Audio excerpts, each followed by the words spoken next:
নমস্কার, স্বপ্ননীল চ্যানেলে আপনাদের সকলকে স্বাগত।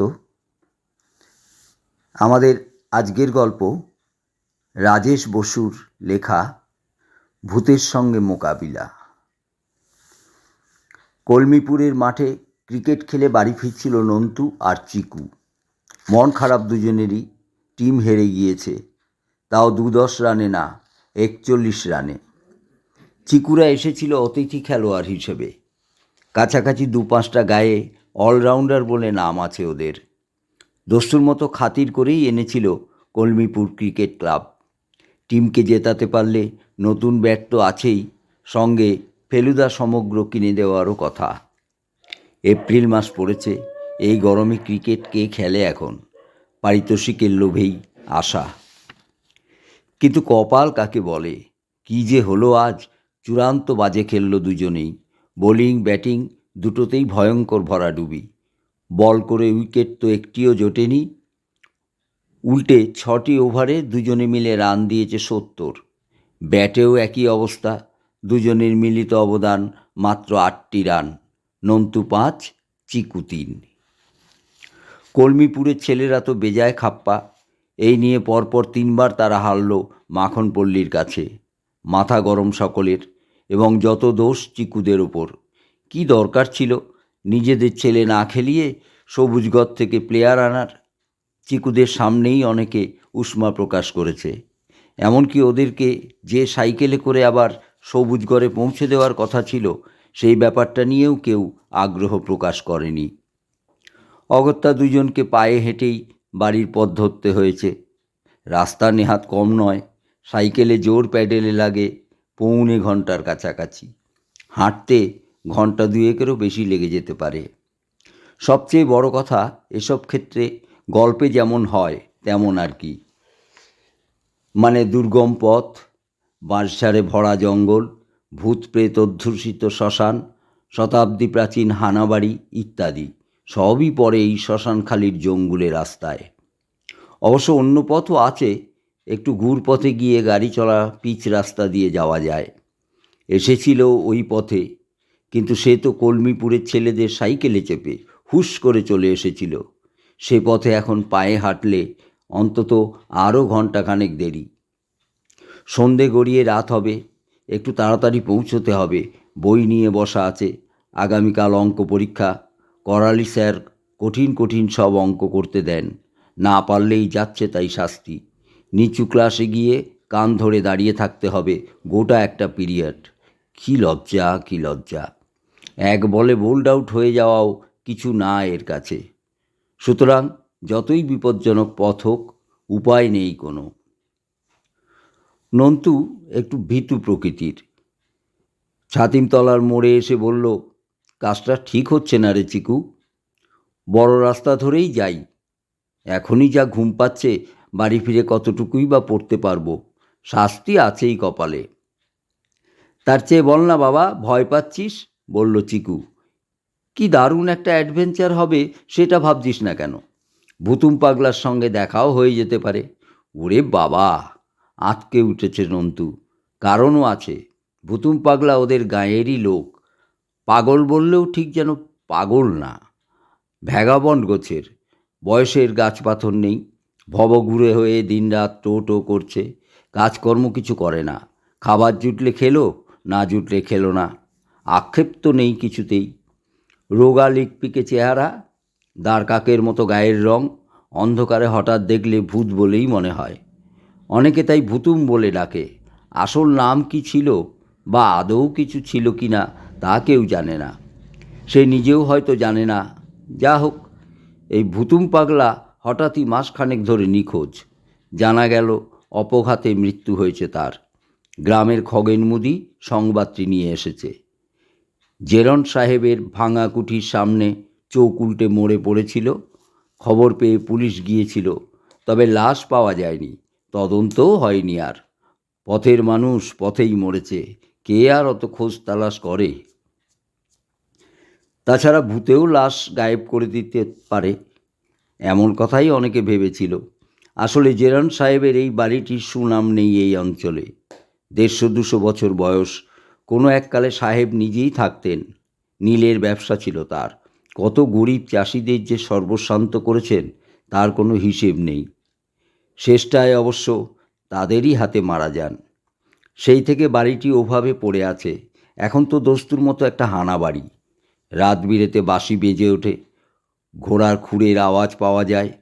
এছাড়া কত রকমের সব অশরীরীরা নাকি আসর বসায় সেখানে। স্বয়ং জেরন সাহেবকেও লম্বা ঝুল, কোট, চোঙাদার প্যান্ট আর হাঁটু অবধি চামড়ার বুট জুতো পরে ঘুরতে দেখা যায় হামেশাই। তবে এসব কিনা মাঝরাতের ব্যাপার। দিনের আলোয় কেউ কখনো ভয় পায়নি এ পথে। বেচারি ভুতুম, পাগল মানুষ অসময়ে গিয়ে হয়তো হাজির হয়েছিল, অপদেবতা ঘাড় মোটকে মেরেছে তাকে। ভাগ্যিস বললি, ভুতুম পাগলের কথাটা ভুলেই গেছিলাম। চল ফিরে বড় রাস্তা ধরি, গাড়িও পেয়ে যেতে পারি একটা, বলল নন্তু। গাড়িও পেয়ে যেতে পারি একটা, নন্তুর কথাটা রিপিট করলো চিকু। কি করে গাড়ি চড়বি? পকেটে এনেছি কিছু? আসল কথাটা বল, ভয় পাচ্ছিস। কথাটা ঠিক, একদম খালি পকেটে এসেছে ওরা। আসলে কলমিপুরের ছেলেরা যেভাবে খাতির টাতির করে নিয়ে এসেছিল, টাকা পয়সার কথা মনেই আসেনি একদম। এমনকি নিজেদের ক্রিকেট ব্যাটটিও সঙ্গে নেয়নি। অভ্যস্ত ব্যাটে খেললে ব্যাটিংটা অন্তত একটু ভালো করা যেত। তবে বন্ধুর কাছে ভীতু হতে রাজি নয় নন্তু। তুস, ভয় পাবো কেন, বলল ও। আসলে অনেকটা আজকের দিনটা কেমন অপয়া দেখছিস না? তাছাড়া আকাশের অবস্থাটা দেখ, বড় রাস্তা ধরে গেলে বৃষ্টির মধ্যে কোথাও একটা মাথা বাঁচাবার জায়গা অন্তত পাবো। এই কথাটা ঠিক। চিকু তাকালো আকাশের দিকে। খেলা তাড়াতাড়ি শেষ হওয়াতে ঘড়ির সময়ে ঢের বিকেল এখন। কিন্তু হঠাৎই কোত্থেকে কুচকুচে কালো মেঘের পাল এসে আদিগন্ত একটা চাঁদোয়া টাঙিয়ে দিয়েছে। ভর বিকেলেই হঠাৎ সন্ধ্যের অন্ধকার। হাওয়া দিচ্ছে বেশ, ঝড়টর উঠতে পারে। দুটি লোক বোধহয় জঙ্গলে রাস্তা ধরেই ফিরল, কাঁধে সবজির ঝুড়ি, হাত নেড়ে তারাও বারণ করল, বাবারা, ঝড় আসছে, গতিক সুবিধের নয়, বাড়ি যাও শিগগিরি। ব্যাস, সতর্কবাণী শুনেই নন্তু আবার দোনোমনো বলল, চল চিকু, এখনও টাইম আছে, ফিরে গিয়ে বড় রাস্তা ধরি। ছাড় তো, এমন অ্যাডভেঞ্চারটা মিস করে কেউ, বলল চিকু। ওর আসলে বেশ লাগছে। অনেক দিনের ইচ্ছে পায়ে হাঁটা এই রাস্তায় চলে। ওর ছোটো কাকা সাইকেল চেপে নতুন বাজারে কম্পিউটার শিখতে যায়। কলমিপুর পেরিয়ে নতুন বাজার শর্টকাটে এই শ্মশানখালির পথেই যাওয়া আসা করে ছোটো কাকা। চিকুকেও বার কয়েক সঙ্গে নিয়েছে। মাটির সরু রাস্তায় বিছিয়ে থাকে গাছগাছালির শুকনো পাতা। সাইকেলের চাকা পড়লেই চুরমুর করে ওঠে শব্দ। এদিক ওদিক থেকে পাখি ডাকে কত, আর সব কিছুর সঙ্গেই মিশে থাকে একটা বুনো বুনো গন্ধ। দারুণ লাগে ওর। তবে জেরন সাহেবের নীলকুঠি বা শ্মশান কোনোটাই দেখেনি ও। সেটা আসলে একটু অন্য দিকে, শালতোর নদীর দিকে। শ্মশানটাও সেই দিকেই, যদিও শ্মশান টশানের কোনো চিহ্ন এখন আর নেই। কোন কালেই উঠে গেছে সব। আর জঙ্গল হলেও বুনো জন্তুটন্তুও নেই একটিও। বহুকাল আগেই তাদের অস্তিত্ব লুপ্ত হয়েছে। সুতরাং ভয় পাওয়ার কিছু নেই। সেই কথাই নন্তুকে বোঝালো ও। আর বৃষ্টি যদি নামেই তাতে তো আরও ভালো। কতদিন বৃষ্টিতে ভেজেনি, মনের সুখে ভিজতে পারবে। বাড়ি ফিরে অবশ্য বকুনি একটু খেতে হবে, তার কি করা যাবে, চটপট পড়তে বসে গেলেই হলো। কিন্তু নন্তুর কথাই ঠিক, সত্যিই বড় বেগতিকের দিন আজ। কিছু দূর যেতে না যেতেই সনসন শব্দে ঝড় উঠে গেল। গাছগাছালির ভীষণ উতাল পাতাল অবস্থা, এই বুঝি ভেঙে পড়ে আর কি। আর আকাশ এমনই কালো হলো, সন্ধে পেরিয়ে রাতই নামলো যেন। ঠিক পথে যাচ্ছে কি না সেটাও ঠাহর করা দায়। বৃষ্টিও শুরু হয়েছে বড় বড় ফোঁটায়, থেকে থেকে বিদ্যুৎ ঝলসে উঠছে আকাশে। বিশাল একটা অশ্বত্থ গাছের নিচে দাঁড়ালো ওরা। নন্তু বলল, দেখলি চিকু, তখনই বললাম ফিরে চল। আমার কিন্তু দুর্দান্ত লাগছে, চিকু বলল। ওর কথা শেষ হতে না হতেই সামনের আকাশে চোখ ঝলসানো বিদ্যুৎ ঝলক এবং পর মুহূর্তেই বাজ পড়ার প্রচণ্ড কান ফাটানো আওয়াজ। এরকম সময়ে গাছের নিচে দাঁড়াতে নেই। বাজ নাকি গাছের মাথাতেই পড়ে। ছুটতে শুরু করলো দুই বন্ধু। এমন ভাগ্য, এবার আকাশ ভেঙে বৃষ্টিও নেমে পড়ল মুষলধারে। সঙ্গে তুমুল ঝড় তো আছেই।